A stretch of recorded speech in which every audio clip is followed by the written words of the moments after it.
افطار کی دعا کب پڑھی جائے؟ زید نے کہا روزہ کھولنے کی دعا افطاری کے بعد پڑھنا سنت ہے اور افطاری سے پہلے پڑھنا سنت نہیں ہے، کیونکہ رسول اللہ صلی اللہ علیہ وسلم نے افطاری کے بعد پڑھی ہے۔ کیا زید کی یہ بات درست ہے؟ ابو فصیح کوئٹہ سے۔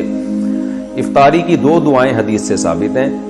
ایک دعا ہے ذهب الظما وابتلت العروق وثبت الاجر انشاء اللہ، پیاس چلی گئی اور رگیں تر ہو گئیں اور اللہ نے چاہا تو روزے کا اجر ہمارے اعمال میں لکھ دیا گیا۔ یہ دعا عربی میں پڑھی، پھر اس کا ترجمہ ہے۔ تو یہ دعا تو بالاتفاق افطاری کے بعد ہے، جب آپ نے افطاری کر لی، طبیعت کو سکون حاصل ہو گیا، اس کے بعد یہ دعا پڑھیں۔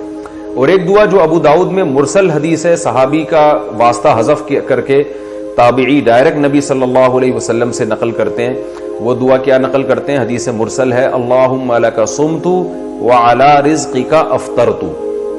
تو اس کے بارے میں آتا ہے کہ کان اذا افطر، نبی صلی اللہ علیہ وسلم جب افطار کرتے تو پھر آپ یہ دعا پڑھتے اللہم لک صمت وعلی رزقک افطرت، اے اللہ میں نے تیرے لیے روزہ رکھا اور میں نے تیرے ہی لیے افطار کیا۔ اس دعا کے بارے میں فقہا کا اختلاف ہوا ہے کہ یہ افطاری سے پہلے پڑھنے کی ہے یا افطاری کے بعد پڑھنے کی ہے۔ جو حضرات جنہوں نے اچھا نبی سے نہیں پتا صاف لفظ واضح طور پر کہ آپ افطاری کے بعد پڑھتے تھے، یہ پہلے پڑھتے تھے، تو جن حضرات نے حدیث کے ظاہری الفاظ کو دیکھا، جو الفاظ میں ابھی پڑھ کے سناتا ہوں، جنہوں نے حدیث کے ظاہری الفاظ کو دیکھا انہوں نے کہا کہ یہ افطاری کے بعد پڑھی جائے گی۔ حدیث کے ظاہری الفاظ کیا ہے؟ کانا اذا افطر، نبی جب افطار کرتے، تو اس سے تو پتہ چل رہا ہے جب افطار کر لیتے، افطاری کے بعد یہ دعا پڑھتے۔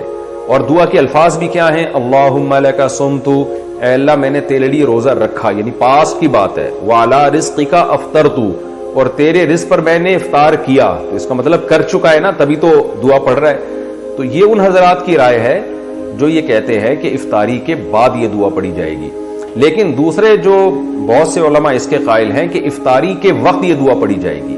ان کی دلیل کیا ہے؟ وہ یہ کہتے ہیں کہ جو کام ہونے والا ہوتا ہے اسے بھی پاسٹ اور ماضی کے صیغوں سے تعبیر کیا جاتا ہے۔ جیسے حدیث میں جو آتا ہے نا کانا اذا افطر، نبی جب افطاری کرتے مطلب افطاری کا ارادہ کرتے۔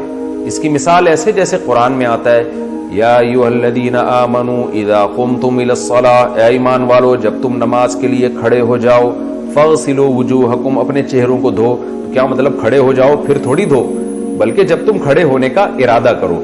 تو جو کام ہونے والا ہوتا ہے اس کو بھی ماضی سے تعبیر کیا جاتا ہے۔ تو اذا افطر کا مطلب اذا اراد ان یفطر، نبی صلی اللہ علیہ وسلم جب افطار کرتے یعنی جب افطار کا ارادہ کرتے، جب افطار کی نیت کرتے اس وقت یہ دعا پڑھتے۔ اسی طرح یہ جو حدیث میں الفاظ ہیں کہ اس میں ماضی کے صیغے اللہم لک صمت وعلی رزقک افطرت، اے اللہ میں نے تیرے لیے روزہ رکھا، تیرے رزق پر میں نے افطار کیا، تو یہاں بھی یہ علماء کہتے ہیں کہ افطار کیا کا مطلب کرنے والا ہوں۔ جو کام ہونے والا ہوتا ہے اس کو بھی ماضی کے صیغوں سے تعبیر کیا جاتا ہے۔ اس کی عربی زبان میں بہت مثالیں ملتی ہیں۔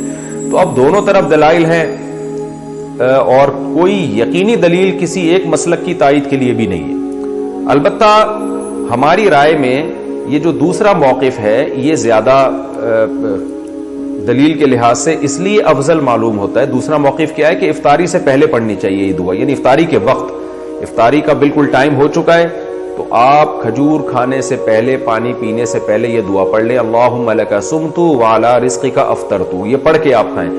تو وہ یہ موقف ہماری رائے میں اس لیے ہے کہ تعامل ناس ہے، عامۃ المومنین اسی پر عمل کرتے چلے آ رہے ہیں کہ عام طور پر یہ دعا افطاری سے پہلے پڑھی جاتی ہے۔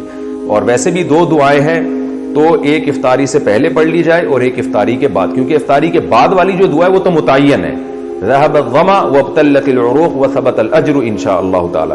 تو ہماری رائے میں یہ دوسرا موقف زیادہ بہتر معلوم ہوتا ہے تعامل ناس، لوگوں کے عمل کی وجہ سے۔ شریعت میں جو ہے نا اتفاق، اتحاد، ما رآہ المؤمنون حسنا فهو عند اللہ حسن۔ عبداللہ بن مسعود کا قول ہے کہ جس چیز کو مسلمان اچھا سمجھتے ہوں اللہ کی نظر میں بھی وہ اچھی ہوتی ہے۔ تو ڈیڑھ اینٹ کی الگ سے مسجد نہیں بنانی چاہیے، جب جس پر سب عمل کر رہے ہیں تو اسی پر عمل کی جائے، جبکہ اس پہ دلیل بھی قائم ہو۔ تو بہرحال دونوں طرف دلائل ہیں، کسی ایک موقف پر سختی کرنا، دوسرے کو برا بھلا کہنا یہ درست نہیں ہے۔ اگر کوئی وہ والا موقف اختیار کرتا ہے کہ نہیں جی افطاری کے بعد ہی یہ دعا پڑھنی چاہیے تو بھی ٹھیک ہے, تو بھی کوئی حرج نہیں ہے, تو کوئی حرج نہیں ہے اس میں. تو ہماری رائے یہ ہے کہ بہتر ہے کہ پہلے پڑھ لی جائے اور دوسری والی دعا افطاری کے بعد پڑھی جائے.